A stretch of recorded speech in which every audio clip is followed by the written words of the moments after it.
locked in. Look at what we have here, folks. To the only show that matters. The cream of the crop. Duke loves wrestling. And there is no one that does it better than your host. I have come here to chew bubblegum and kick ass. The Duke. And I'm all out of bubblegum.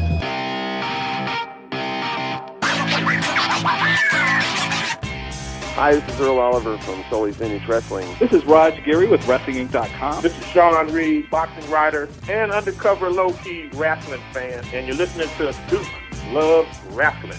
Woo!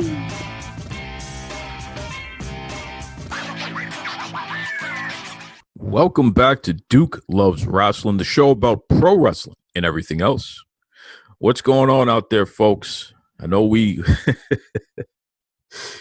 are having a interesting week for sure. You know, it's a WWE Hall of Famer who is trying to go for a second term as president of the United States, and looks like he's going to have a tough go at it there as his challenger, former vice president, may have secured the victory. So, but this show is not about any of that stuff. Okay, you'll have to listen to my other show, Tell Us the Truth, for political talk. This is about pro wrestling. And I think that with all of the, uncertain times and craziness going on in the world, I said, you know something, with this episode in particular, I'm going to bring us back to feeling good, right? Let's feel good about some things. So I'm going to play for this week a clip from Thunder Rosa, okay? Because, Mission Pro Wrestling, their latest event, the Tournament Out of Hell, first round is going to be happening Friday. Okay, we're talking about November 6th, and you can check that out on the Title Match Network there, Title Match Wrestling Network. So we're going to be playing that in a few minutes there. And also a little later on, I'm going to bring back a classic interview, one that is still something that's talked about. Did a few years ago, the Boston Bad Boy and I interviewed the WWE Hall of Famer Bob Backlund. So I'm gonna replay that because folks enjoyed it so much, and it's such a positive interview as well. I mean, Bob really talks about some great stuff that when I heard it back myself, I just said, man, I feel real good after listening to Bob Backlund talk. So that is going to be my gift to all of you this week, and we'll start from the top there. Thunder Rosa, she's been on the show numerous times, and she's done such a fantastic job of detailing Mission Pro Wrestling, why she's doing it, what her motivations are. And it's funny because I thought to myself, I said, you know what? Rather than have her come back on here and repeat herself, let me do her greatest hits. So I'm going to play for you some really key points here just to hammer home what Mission Pro Wrestling is to Thunder Rosa and why it's important for everybody to support them and check them out, especially tomorrow's event, or I should say Friday's event, which even if you can't catch it Friday, you can always go back to the Title Match Wrestling Network and check it out. But, Mission Pro Wrestling's Tournament Out of Hell is their latest event that they're going to be putting on. But let's listen to this. Listen to Thunder talk about Mission just from a general standpoint. I think it is time for us as women athletes to not only be part of a show like this, but, and start being part of a collective and start demanding what we deserve, which is like safety, which is, our own locker rooms, the opportunity to work in different aspects of the business that is not necessarily in the ring or as performers. I mean, as a person that has worked in many different companies, I always strive for more, and I always ask questions, and I always sat in the back with producers, with editors, with everybody, because I want to learn everything. Before I started wrestling, I used to work the camera. I used to be the ring girl. I used to put the rings together. I used to pretty much do everything from production to cleanup to everything, because I knew that all those skills can translate to something else. So for us to be able to develop, to create, and to put it in practice, I think it will be really great. I really do want to empower other women to become businesswomen, because this is a business. You can make a living by wrestling. People think that wrestling is just in the ring. It's more than being in the ring, and this is the mentality that we're trying to ingrain in the new generation, because that's what's going to empower them. That's that's when they go to the big leagues, they're not going to get eaten by the big companies, and they're going to be like, you know what? No, this is what I deserve. This is my contract. Let me talk to my lawyer. You're not going to do me like that because I want to be branded WWE or AEW. No, they're going to know what they're worth. And that's a problem that we had. So many people are working and they're like so unhappy working in the big companies because they're not making what they need to make. They're just sitting down there struggling with money. It shouldn't be that way. Professional wrestling can be taken away at any moment again because of COVID. You know, we haven't gotten out of this loop of sickness, and they can close things down, and we are ground zero again. I'm not gonna stop until there's nothing else for me to do. I've said this many times, but I was put in this world not only to like be successful and everything, but to make a difference in people's lives. That's what I'm here for. And I'm working so hard every single day as a woman, as a person, as a mother, as a wife, to do that. But I cannot give up. That's how I decide to live my life. And that's what my legacy is going to be. That's what our legacy as a family that believe in other people is going to be. She's such a class act. Somebody who is very clear on who she is in life and what her duties are, what her mission is. It's so cool. Love catching up with Thunder Rosa. And once again, folks, the Tournament Out of Hell Mission Pro Wrestling's latest event is going to be on the Title Match Wrestling Network. So you can definitely go check that out. Please order it ahead of time so we don't have a mad dash and crash the website there. We've seen that with some events before. So if you get a chance, try to order that today. You do not want to miss this. I mean, the first round, some of these matches, man, the who's who in women's pro wrestling on the indie scene today, Maddie versus Rachel Rose, Vert Vixen, friend of the show. She's going to be taking on Lacey Ryan one-on-one. Remember that Hell Hath No Fury? They were going at it with each other in a tag team match.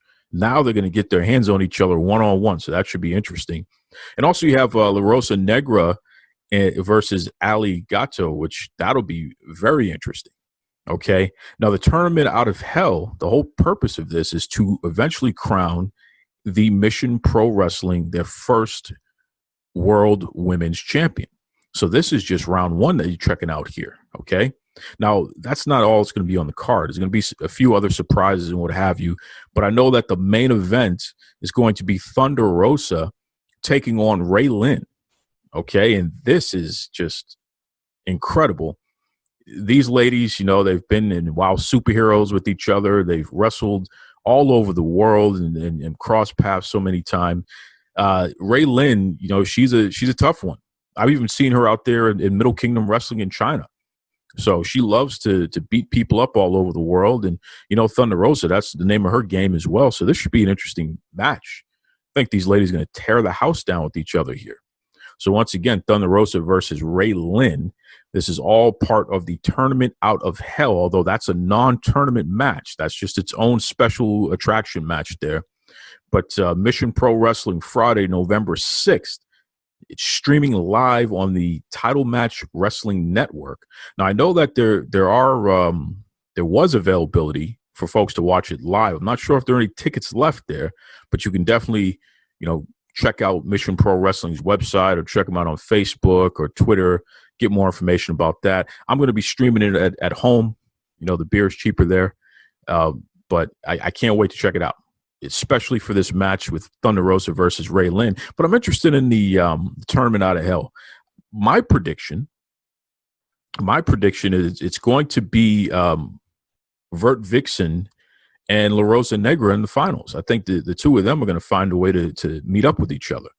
And also, there's a special surprise. Somebody's going to be added to the tournament, and we don't know who it is, but Heidi, right? She's in that tournament, and we don't know who her opponent's going to be. That's going to be a special surprise. Who knows? She could steamroll through the whole tournament as well. So we'll have to wait and see how that goes there. But again, shout out to Thunder Rosa and the whole crew. These ladies are working so hard. They're doing such a great job. Big fan of Mission Pro Wrestling and what they bring to the table because, again, this is what it's all about, folks. Women's wrestling. Okay, got to support women's wrestling. I was very impressed with the fact that NXT this week, they had multiple women's matches. Impact Wrestling, multiple women's matches. I mean, that's the way it's supposed to be, right? You just see the men all the time. That's great, but mix it up, man. Give us some true diversity out there. A little disappointed in some of the other shows on TV. I won't even name them that didn't have more than one women's match, if at all. That's, you guys got to get it together. But promotions like Mission Pro Wrestling they're extremely important because they're pushing us where we need to go. And what's great is that there's a mixture of folks who are experienced. Then you have folks who are still learning and still training. I know that somebody like Vert Vixen, she's still doing a lot of work with Rodney Mack and Jazz, which is pretty cool. So, there's a lot going on with that promotion, and I'm excited to watch it continue to grow. Women owned and operated 100%. So good stuff. Good stuff. All right. I'm going to play for you something that is going to keep these positive vibes going, right?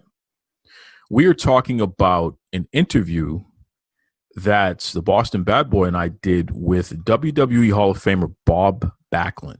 And I'm just going to repeat this story here because it's a pretty cool one. I had reached out to Bob because we had a mutual connection, and he was interested in coming on the show. And he said, well, when do you want to do it? And I said, well, it's Wednesday. And actually, no, it was Thursday when I talked to him. I said, well, I record today. So, today might be a little too late, but unless you want to do it over the phone. And we said, no. Forget about the phone. Today? Okay, no problem. I'm going to hop in the car right now. I'll meet you at the studio. And I was like, what? But yeah, that's what he did. Bob Backlund drove 3 hours from his home to the secret location and recorded with us in person. He was so excited to be on the show that he came and he did that. And he talked about so many great things. And you're going to hear it in a second if you haven't heard it before, because I know we have an abundance of fairly new listeners, which is so great. We keep continuing to build this Duke Loves Wrestling community. Appreciate you all for listening. But, Bob is such a positive guy, and he has such a great message that it's something that we all could use right now with everything going on in the world. So without further ado, and you're going to hear the Boston Bad Boy. Now, listen, this guy, he thinks he's a big shot. So you're going to hear him talk some nonsense to me. You know how that goes, folks, for all you long-term listeners there. The Boston Bad Boy who, when he feels like it, he's our producer and sometimes co-host. But he has a lot of nonsense to say to me, and, I give it right back to him. So for anyone who's not used to hearing that incarnation of Duke Loves Wrestling, you're in for a treat there. There's a lot of banter. But I'll catch you on the other side of it. Check it out. Okay, Boston Bad Boy, what was this nonsense you said right before the break there? Well, you don't know how to book guests for the show, obviously. You fail week in and week out because you're not good at your job. So I, once again, went ahead and I did what needed to be done. Give me a break. I went out and I got, for this show, not for you, but for this show and for our listeners, a WWE Hall of Famer. In studio, he's being lowered through the ceiling right now. Please give a big welcome to Mr. Bob Backlund. Whoa! Thank you very much. It's great to be here, and let's get on with it. Wow, there he is. Let's have some more fun. The all-American boy, Bob Backlund. Jeez. I just got done eating the best steak I've had in a long, long time, and it's only about 4, 5, 6 blocks from here. Oh, wow. Beautiful. You see that? But you let Bob Backlund into the secret location. Absolutely, because a man like Bob, he gets the keys. All right, well, first of all, Bob, please don't put me in the chicken wing, okay? I respect you, and I appreciate you 100%, so I don't want any problems here. All right. Now, we saw you recently on WWE TV. You had a program with Darren Young. So you got to level with me here, Bob, because you were around for over 30 years. How the heck did you convince the WWE to get you back on TV in your 60s? Well, you know what? It's all about timing. And Darren Young was looking for somebody to train him. And he was looking all over the country. And finally came up with, we're right here in Connecticut. Why haven't I asked Bob Backlund to be my life coach?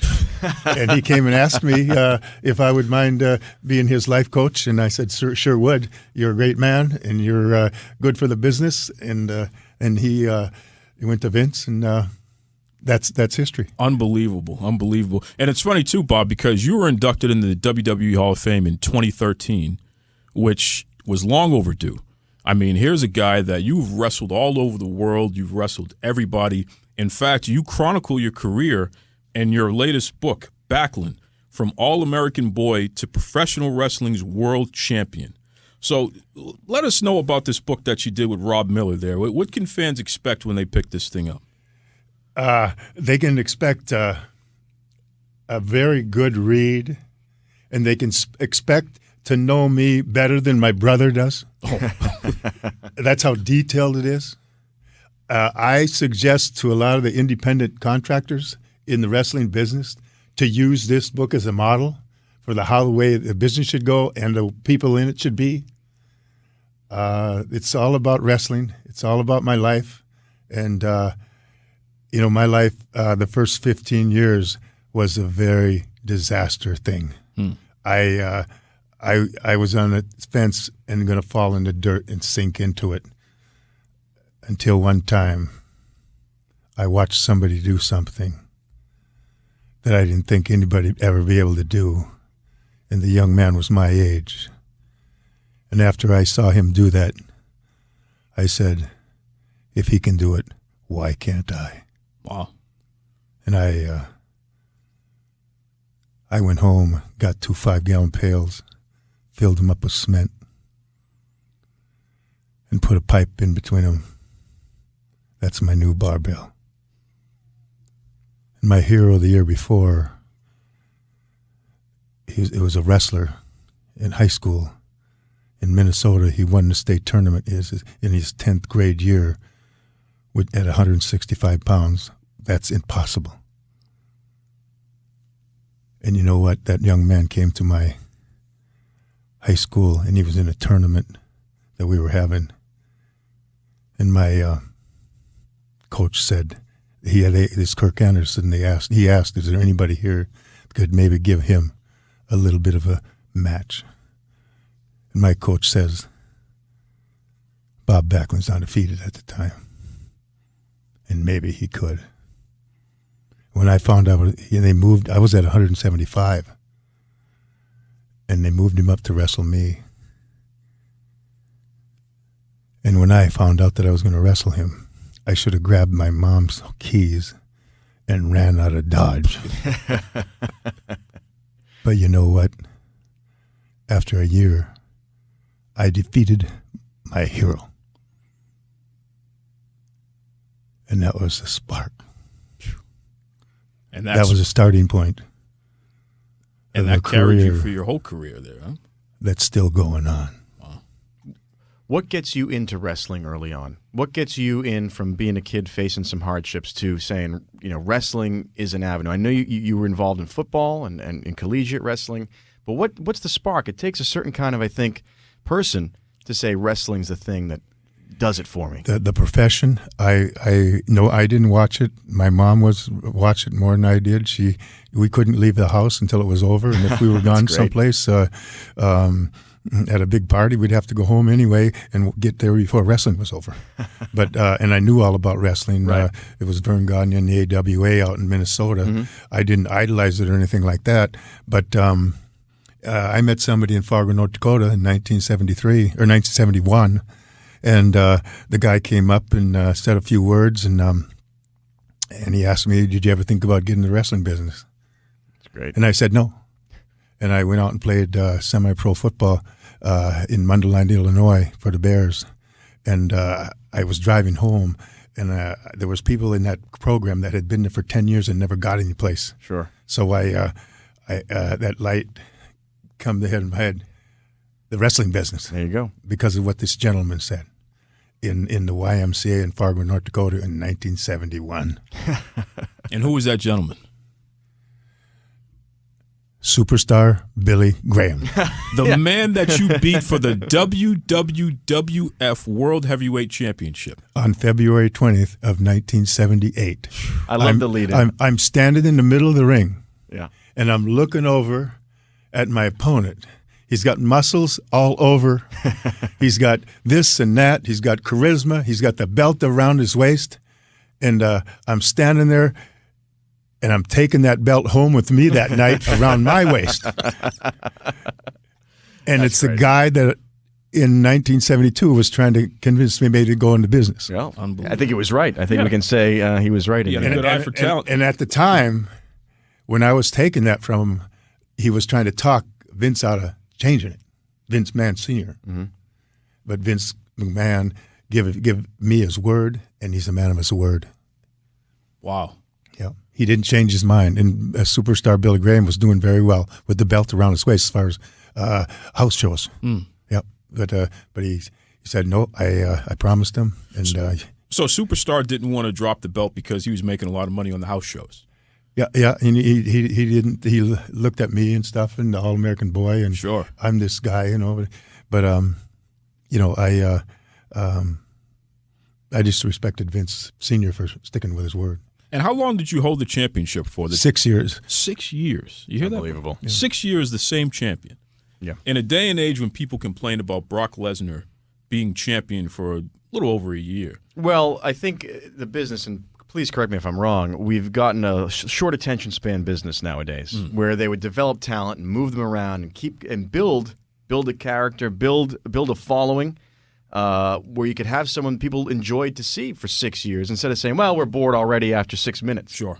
And so, well, I got a little, how big of a repertoire did he have of moves in the ring? 2? Good point. Suplex City? I mean, how many times can you suplex somebody?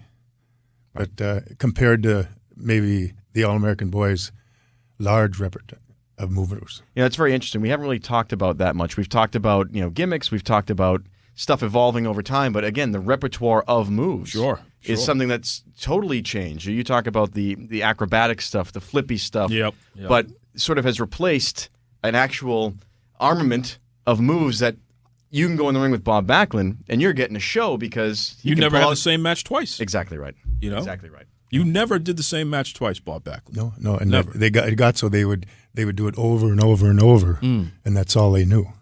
But my goal was to slowly draw the people into the match, slowly, that is, right, and control that. And listening to the people is very important, and it's pretty simple. Do you think maybe nowadays, in some ways, matches are sort of overwritten, where the wrestlers themselves don't have enough leeway to listen to the crowd, feed off that? They're they have these points they're going to hit, and it's time to go. Absolutely, yeah, you're absolutely right, and I'm surprised that you pick up on that because we knew how we wanted to end the match, and then when we got in the ring, the people told us how to get there, how we were going to get there, and when we were going to get there. When you start out slow and I used to walk slower than I normally walk, right? Just to slow it down. And you want the people to be down as low as you can, and then you're going to get them a little excited. Then you're going to get them a little more excited, right. And then you're going to have a blow off. You're going to go home at the end. That's at right. the peak. At the peak when you got the people, everybody in the building cheering for you. Whew, that's it. We're out of there. And that's the way it should go there. Well, absolutely. I mean, I think but that when you do have a set program in your match, you can't do that. You can't change it. You got to keep it that way, and it gets old for me to do it over and over again. Sure. Because every match I had, I was excited to be in there to try to do something different. Well, there's a creative process that you get to participate in. It's like art, Exactly right. Yeah. I think that again, over scripted potentially, we talk a lot about injuries happening seemingly a lot more frequently. Maybe it's that these talent can't develop those skills to think on their feet in the ring, and when something goes off script, it can get out of control pretty quickly. I would think. Injuries can happen very quickly if you're not very well versed in what to do to. To deal they with may it. be pushing the guys too quick. It was 5 years from the time I got in the business to the time I got the championship, and I was in the ring enough where I had it down pretty pat. Right. I had a lot of hour matches with a lot of most of the greatest wrestlers in the business, and they were very kind to me, and they were very patient and stubborn. They wouldn't let get by with anything, and that's worth a lot. Right. Yeah. Wow. So talk to us a little bit about that first 5 years. What's the first match? What's the first pro wrestling match for you like? Do you remember it? Do you remember, how that felt to step in the ring as a pro for the first time? Yeah, I remember that very well. And we were just talking about that. Yeah. And my first match, I was kind of thinking I was kind of cool, so I tried to jump over the top rope, and I spun around the rope. That's something I would do. And then, Embarrassing. And then, geez, I wish I wouldn't have done that. So the next time I rolled under. Yeah, all learned your lesson. Yeah. Anyway, and later on, this was in Baton Rouge, Louisiana. All right. And I left home. I had a green Chevrolet Impala and a $20 bill. But anyway, at the end of that match, I got everything. I didn't know where the dressing room was, and I ended up in the English classroom. Oh my God, that's funny. No, I couldn't. I lost. Everything seemed upside down, and I just couldn't figure out where it was. Were you hooked though? Like, were you after that? Were you just riding that adrenaline, going, "This is it. I'm where I'm supposed to be"? No, I was going to do this. That's all it's to it. You got to start someplace. You got that first one in, and then hopefully the next one will be better. It's all downhill from here. I learned a lot of lessons. Two of them. One, don't jump over the top rope, and two, find something that you could say, okay, there's where that's right. You're supposed to locker is. Unbelievable. Yeah. We're talking to WWE Hall of Famer Bob Backlund, and now we can say author. Author, yeah. Bob Backlund. From All-American Boy to Professional Wrestling's World Champion. What a title for a book there. When we talk about All-American Boy, what does that concept mean to you, Bob? When I think of All-American Boy, I think of a person that lives by the golden rule. Treat people how you want to be treated. And that's one of my rules in life. I respect everybody. We're all equal. We're all human beings. And we're out there to do good things. I kind of liked it when they started calling me the All-American Boy, and I think I lived it. Mm. And my life went so good, except for those first 15 years. But the changes that went through my life, it was a miracle. And I got a lot of people to thank for it. I have a lot of people up there. I love my world. I love this world, and I love every person on it. Now, what's interesting about that is that for years, the WWF wanted to turn you into a heel. Because you were the All-American Boy, you were the babyface, you were the person that children could look up to, and you would say that during your promos. And you resisted turning heel because you didn't want your children to have to endure that. Tell us about that time before you actually decided that you were going to go that direction. Well, it was in the 80s, in the middle 80s. Vince wanted me to turn into a bad guy. And then have matches with Hogan. Mm. And I said, I can't do that. And he said, why? I said, I got a daughter that's going to start school next year, and I'm not going to do it. And he said, what about the money? I said, my family's more important than money. I'm not going to let her down. I'm not going to have her have big pains about people calling her father names and this and that in school. That's not going to happen.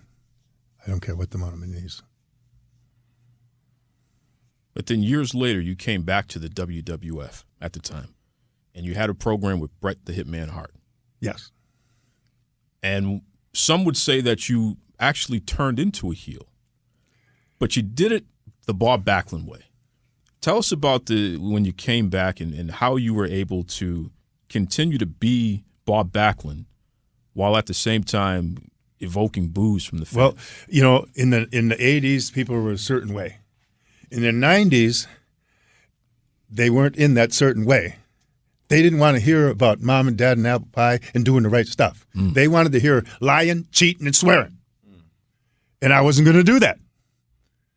And I went to Vince McMahon Jr. and I asked him if I could be a bad guy now.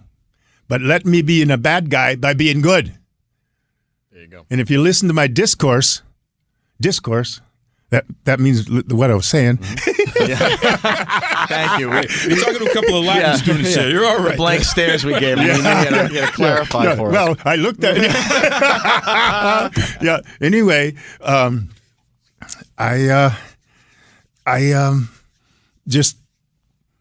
said, I believed that I was trying to save the world.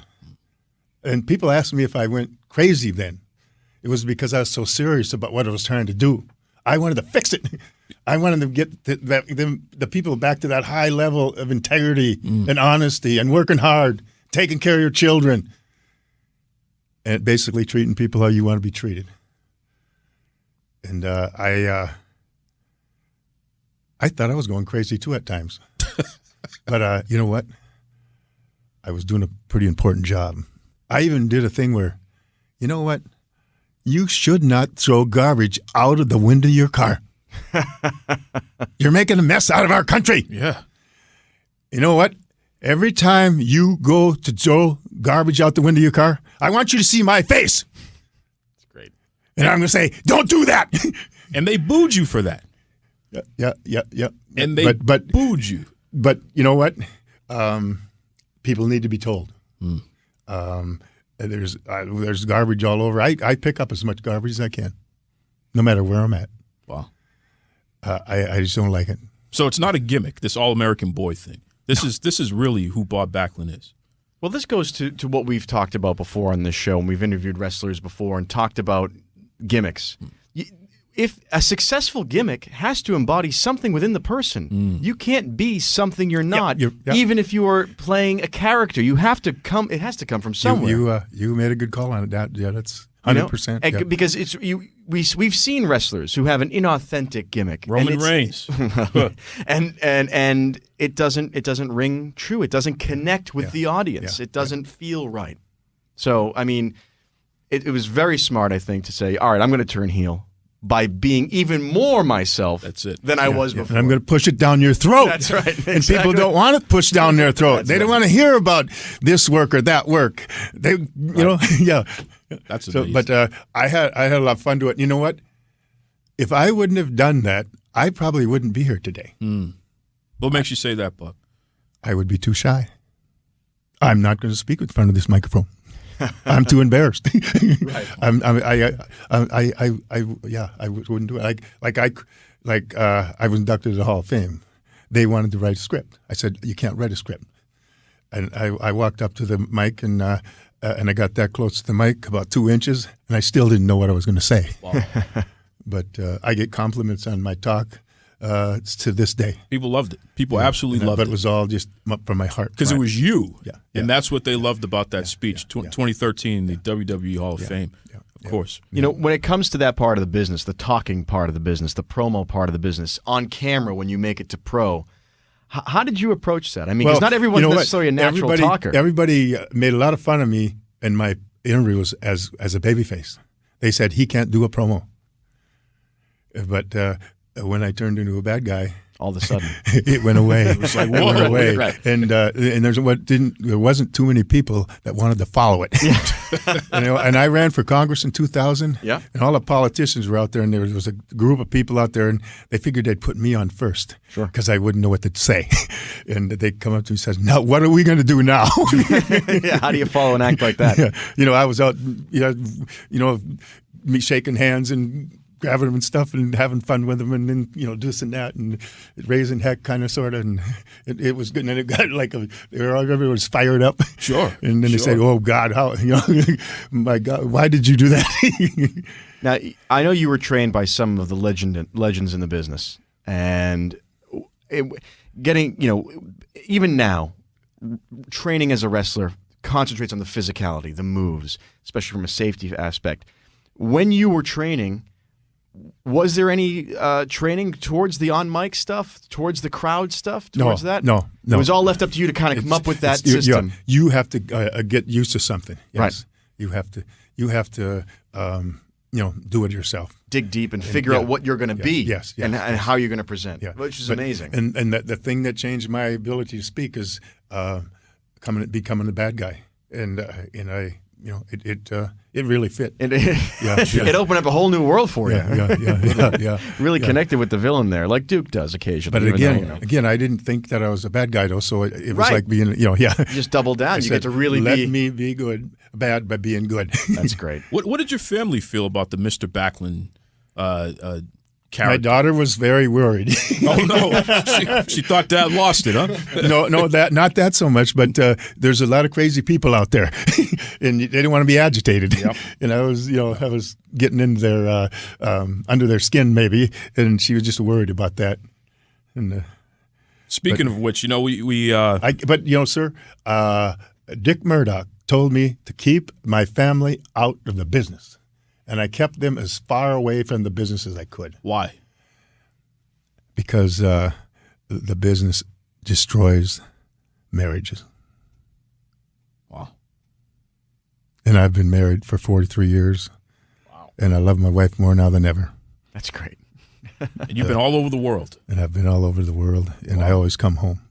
Yes, sir. And our daughter is a wonderful person and fun to be around. And, it doesn't get any better than that for me as a person to have those people as my family. WWE Hall of Famer Bob Backlund, he's really dropping some gems on us today. The family is the most important unit on this earth. And I think the family has to be rebuilt and designed where they stay together and the mom and dad teach their children about success, about hard work, about treating people how you want to be treated, about smiling, about being happy. Have fun in your life. I have fun every day of my life. I never say I don't like that. I used to say that about spinach. Sorry. but I wanted to eat spinach, and I kept telling myself I love spinach, and now I eat it like popcorn. And you see these little messy things on my shirt?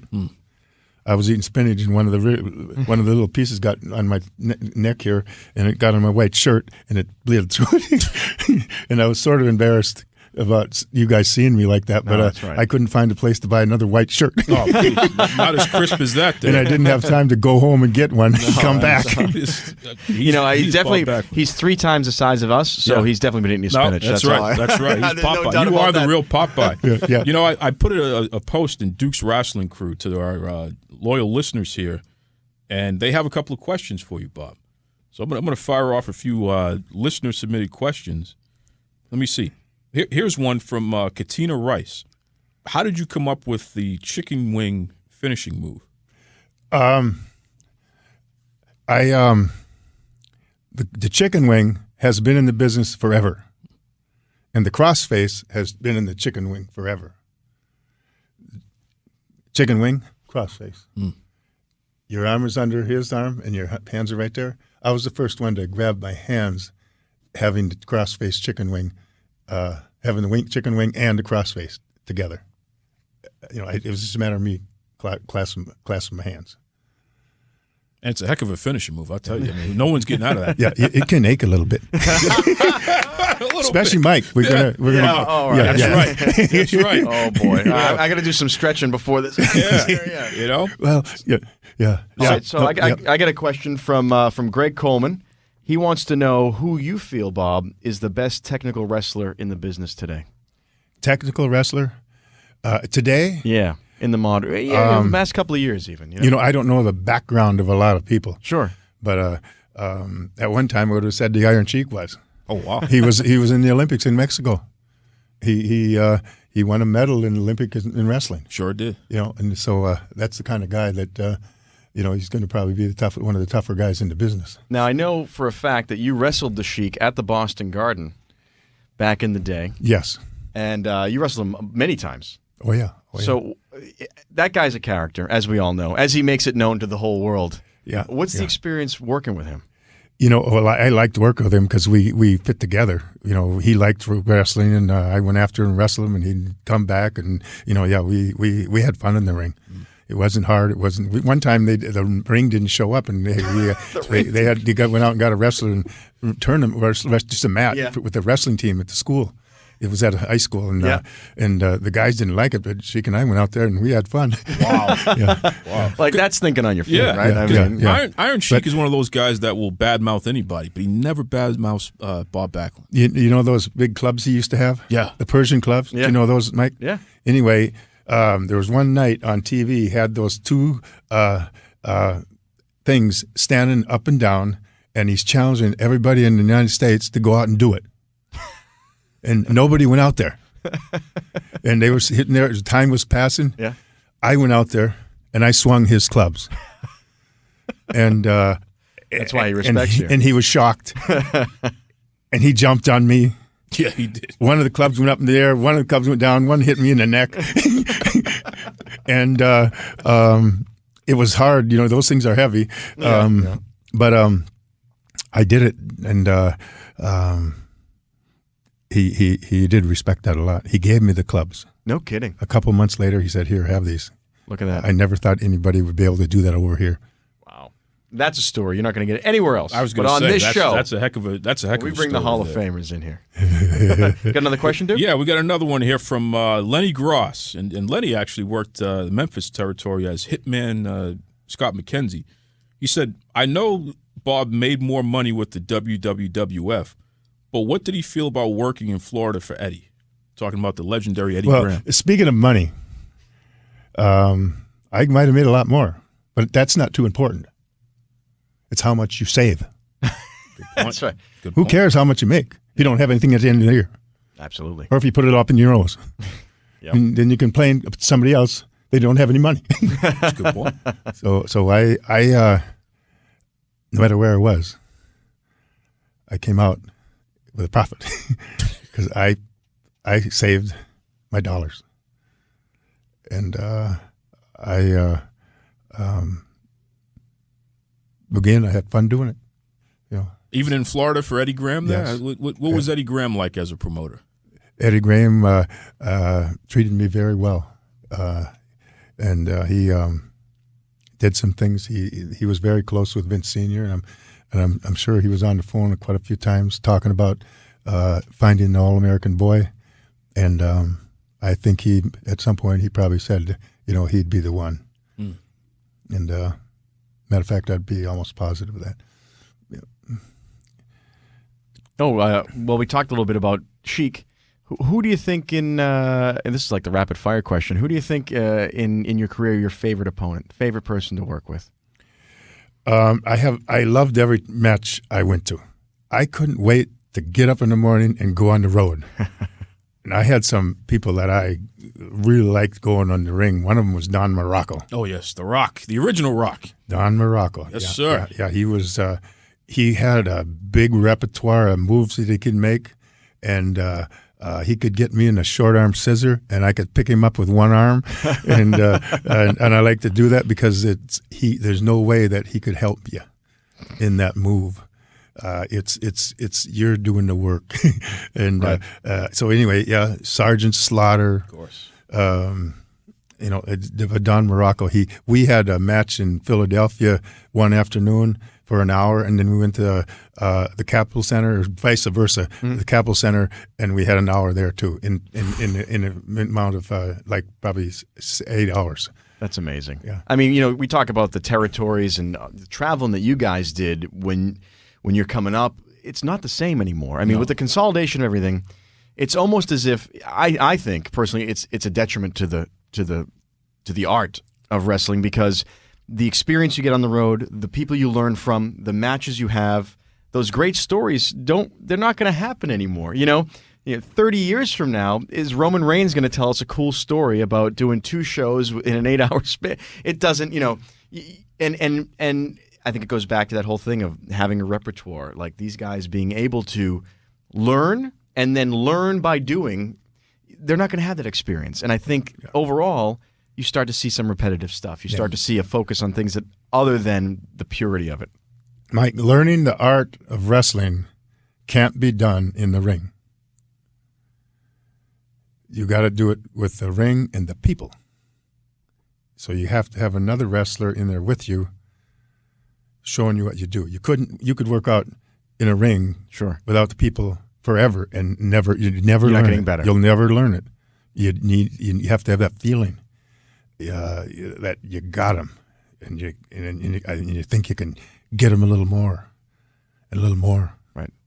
And then, like I say, have that peak in the match. Well, it's like poker, right? You're not playing your opponent. You know, you're playing their hand. You're playing the audience. You're not playing your opponent. Yeah, Right. You're in the ring. What you're doing is interacting with them, the people around you, Yep. and you're playing that emotion and then that energy. Yep. And I think with the overly scripted, tight TV, all that stuff that goes on now, where it's promo, it's like reality TV. You're losing that organic rhythm. You're losing that connection with the audience, and I think the WWE is going to have trouble with the audience moving forward. I think that some of the gimmicks that aren't clicking because their guys aren't able to make those connections. Yeah. You'll down the road we'll see, but they're doing pretty well in the gates, and Sure. that's the bottom line. Right. Whatever they do in the ring, but the bottom line is people in seats. Right. Yeah. I mean, obviously they're diversifying a bit with the revenues they get from online streaming and all this other stuff that happens. But if that gate number starts to sway, that's when they're going to get worried. I mean, that's when they're going to have to go back to basics a little bit. Yep. That's when it'll change. Yeah. Right. And, Bob, if there was one thing that you want to be remembered by from your stellar career, what would it be? How do you want to be remembered historically? that I treat people right.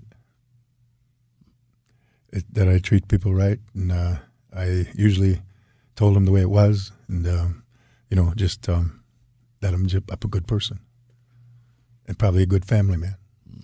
That's good enough for me. He didn't say a great wrestler, didn't say a Hall of Fame champion. He said a good family man. He treated people right. Well, that's the tougher thing. That's the tougher road, isn't it? That's to be good, to do good. It's harder than the work you do. That's commitment, I think. And we were talking earlier. We were talking, and we said something about you can't buy respect. Exactly. Yeah. Exactly. I want to talk about the book a little bit. What made you do the book? What said, I'm going to sit down? I wanted to have a book. I actually had a book written in 1985. Ooh. And no publishing company would publish it. And the reason they had, because at the time there hadn't been any books written by any wrestlers, and they didn't want to take a chance. Sure. So I going on to my life, on and on and on, and thinking about I always wanted to get a book out. And then I, the WWE, they have it where they kind of do the book things for the wrestlers, and sure. I didn't want to do that because I wanted to say the way it was. I didn't want to get in a situation where, like Bruno with the Bruno in the movie they were going to make, they changed something that wasn't really what happened. He stopped doing it. Anyway, and I thought, geez, I'm 60 years old and I haven't got a book out yet. And then I thought, I'm 65, don't have a book out yet. And then I got in 2009, I got an email from Rob Miller. He said I was his childhood hero as he was growing up. And he got a degree from Yale University, and he graduated as an attorney in Pennsylvania. And he wrote 2 other books. We set up a meeting, and he wanted to find out if I was really that person that was his idol. And I told him my life story, and he put it on paper. Oh, that's amazing. That's amazing. And Hot Rod, Rowdy Piper, God rest his soul. He wrote the foreword, yeah. Which is funny because you almost don't, at the book you go, oh, wow, and if that's not enough, yeah. we got a forward by the legend, another legend. And he did a great job, and I was telling, but I introduced Piper to Rob Miller, and I said, Mr. Piper, you say it exactly the way it is. I don't want you to try to make me feel good or anything like that. If it happened that way, say it that way, and I'd leave. And I I didn't know what he said or what Rob Miller wrote down, but when I read it, I cried 3 times. Wow! Because he was so kind, and I feel like that's sort of the theme of the discussion tonight: authenticity. You know what I mean? It's sort of like authenticity in who you are. I think authenticity is better for wrestling as a business. It rings truer. Authenticity when your friends can say good things about you, and that is the truth. You know, and I think that's incredibly impressive, and I think that's why you're a legend. Well, I'm on a mission today. I'm on a mission, and it's the most important mission I've ever been on. And in that mission, I wanna take over what Jacqueline was doing with a blender way back in the 60s and 70s and 80s, and even in the part of the 90s. He did a lot of things, firing up people. Yeah. And I actually related to the book. He had a blender, but I related to the book where in the book I got energized when I was 15 years old by watching something. And I'm hoping that there's energy enough in that book where other people would maybe gain some spirit or learn something new that would help them get better in life. And I want to go around the country and do good things and inspire people of all ages. It's never too late to make a little difference. It's never too late to change your ways and go out there and, again, treat people how you want to be treated. You see what I mean? And what a perfect way to end it there, too. Bob Backlund, just such a gentleman, such a class act. Really appreciate Bob.